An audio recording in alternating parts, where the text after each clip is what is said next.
The biggest problem that new real estate agents face is getting listings. Getting sellers to list with you instead of buyers to list with you guarantees you get a commission if the property sells. If you're working with a buyer, and you don't have a buyer's listing agreement, then you risk losing your client, and thus, your commission. Unfortunately, I've seen this happen countless times, and it's a painful reality of real estate. Below are my 8 tips for getting listings as a new agent. 1. Call everyone you know.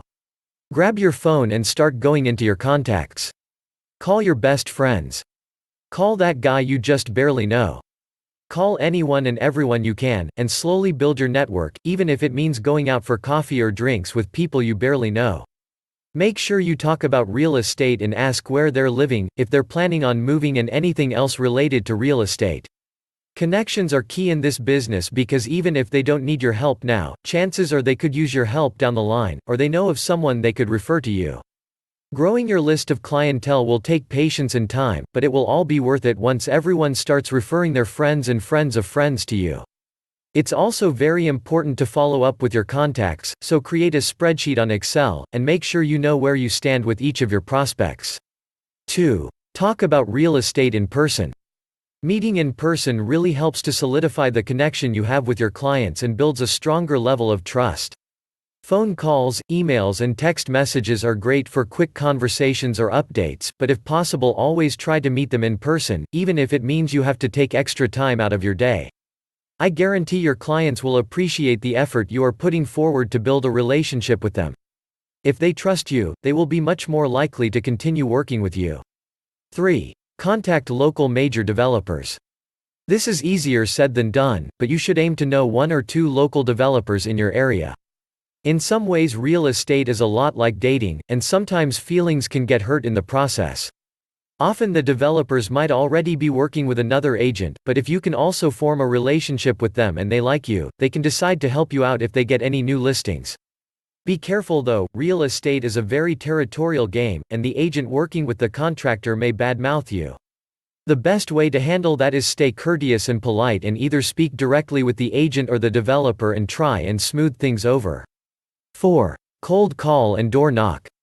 This is the hardest way to get listing, but it can work if you work constantly at it. If you sign up with RedX, the redx.com, it has a list of all potential, expired and cancelled listings. If you can, call as early in the morning as possible. Property owners usually sign up with either the first or second agent who calls them. So be persistent, and call early and often.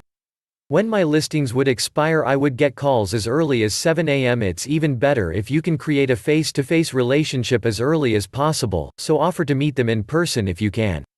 I would create a spreadsheet of who to call back on Excel to track your progress.